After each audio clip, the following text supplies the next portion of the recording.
तो भाई इस वीडियो को देखो। तो दोस्तों आज हम पढ़ेंगे कुरान शरीफ का 9वां सफ़ा 8वां सफ़ा के बाद वाला सफ़ा अश्शहरुल हराम बिश्शहरिल हराम वल हुरुमातु क़िसास। तो दोस्तों आज हम इस सफ़े को पढ़ेंगे इंशाल्लाह बहुत आसान तरीके से और धीरे धीरे कुरान पढ़ना सीख जाओगे क्योंकि एक सफ़े को हम 10 मरतबा पढ़ेंगे। तो दोस्तों आज हम इस सफ़े को पढ़ेंगे। कल हम वीडियो नहीं डाल पा रहे थे क्योंकि कल मेरा काम था इसलिए वीडियो नहीं डाले थे। तो आज चलो आज हम पढ़ेंगे 9वां सफ़ा। इंशाल्लाह बहुत आसान तरीके से कुरान पढ़ना सीख जाओगे। तो चलो हम पढ़ते हैं। أعوذ بالله من الشيطان الرجيم بسم الله الرحمن الرحيم الشهر الحرام بالشهر الحرام والحرمات قصاص فمن اعتدى عليكم فاعتدوا عليه مثل ما اعتدى عليكم واتقوا الله واعلموا أن الله مع المتقين وأنفقوا في سبيل الله ولا تلقوا بأيديكم إلى التهلكة واحسنوا إن الله يحب المحسنين وأتموا الحج والعمرة لله فإن أحصرتم فما استيسر من الهدي ولا تحلقوا رؤوسكم حتى يبلغ الهدي محله فمن كان منكم مريضا أو به أذى من رأسه ففدية من صيام أو صدقة أو نسك فإذا أمنتم فما تمتع بالعمرة إلى الحج فما استيسر من الحج فمن لم يجد فصيام 3 أيام في الحج و7 إذا رجعتم تلك 10 كاملة ذلك لمن لم يكن أهله حاضر المسجد الحرام واتقوا الله واعلموا أن الله شديد العقاب الحج أشهر معلومات فمن فرض فيهن الحج فلا رفث ولا فسوق ولا جدال في الحج وما تفعلوا من خير يعلمه الله وتزودوا فإن خير الزاد التقوى वत्तकून या उलिल अलबाब। तो दोस्तों एक सफ़े को हम कम से कम 9 से 8-10 मरतबा पढ़ेंगे। इंशाल्लाह बहुत आसान तरीके से कुरान पढ़ना सीख जाओगे। तो हम पढ़ते हैं الشهر الحرام بالشهر الحرام والحرمات قصاص فمن اعتدى عليكم فاعتدوا عليه بمثل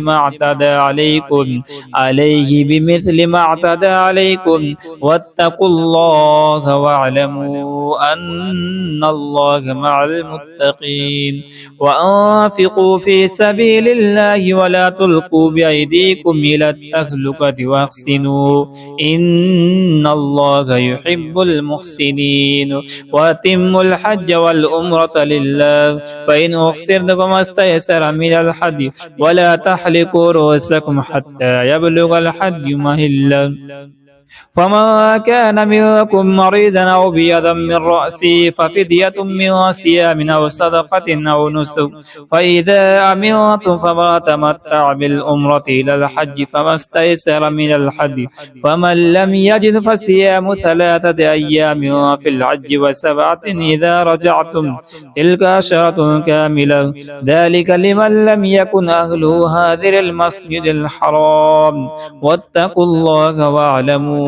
أن الله شديد العقاب الحج أشهر معلومات فمن فرض فيهن الحج فلا رفث ولا فسوق ولا جدال في الحج وما تفعلوا من خير يعلمه الله وتزودوا فإن خير الزاد التقوى واتقون يا أولي الألباب الشهر الحرام بالشهر الحرام والحرمات قصاص فمن اعتدى عليكم فاعتدوا عليه بمثل ما اعتدى عليكم واتقوا الله واعلموا أن الله مع المتقين وأنفقوا في سبيل الله ولا تلقوا بأيديكم إلى التهلكة واحسنوا إن الله يحب المحسنين وأتموا الحج والعمرة لله فإن أحصرتم فما استيسر من الهدي ولا تحلقوا رؤوسكم حتى يبلغ الهدي محله فمن كان منكم مريضا أو بأذى من رأسه ففدية من صيام أو صدقة أو نسك فإذا أمنتم فمن تمتع بالعمرة إلى الحج فما استيسر من الحج فمن لم يجد فصيام 3 أيام في الحج و7 إذا رجعتم تلك 10 كاملة ذلك لمن لم يكن أهله حاضر المسجد الحرام واتقوا الله واعلموا أن الله شديد العقاب الحج أشهر معلومات فمن فرض فيهن الحج فلا رفث ولا فسوق ولا جدال في الحج وما تفعلوا من خير يعلمه الله وتزودوا فإن خير الزاد التقوى واتقون يا أولي الألباب الشهر الحرام بالشهر الحرام والحرمات قصاص فمن اعتدى عليكم فاعتدوا عليه بمثل ما اعتدى عليكم واتقوا الله واعلموا أن الله مع المتقين وأنفقوا في سبيل الله ولا تلقوا بأيديكم إلى التهلكة واحسنوا إن الله يحب المحسنين وأتموا الحج والعمرة لله فإن أحصرتم فاستيسر من الحدي ولا تحلقوا رؤوسكم حتى يبلغ الحدي محله فمن كان منكم مريضا أو بأذى من رأسه ففدية من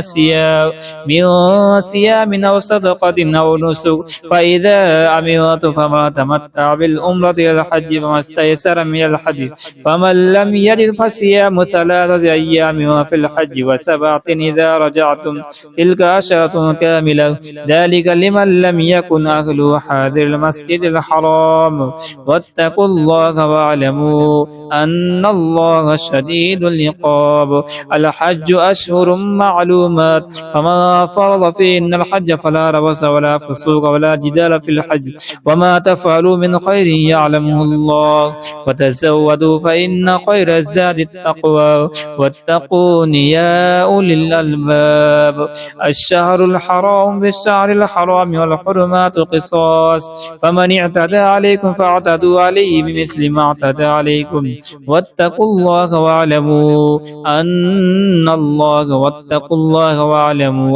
الله مع المتقين وأنفقوا في سبيل الله ولا تلقوا بأيديكم إلى التهلكة واحسنوا إن الله يحب المحسنين وأتموا الحج والعمرة لله فإن أحصرتم فما استيسر من الحج ولا تحلقوا رؤوسكم حتى يبلغ الحج محله فمن كان منكم مريضا أو به أذى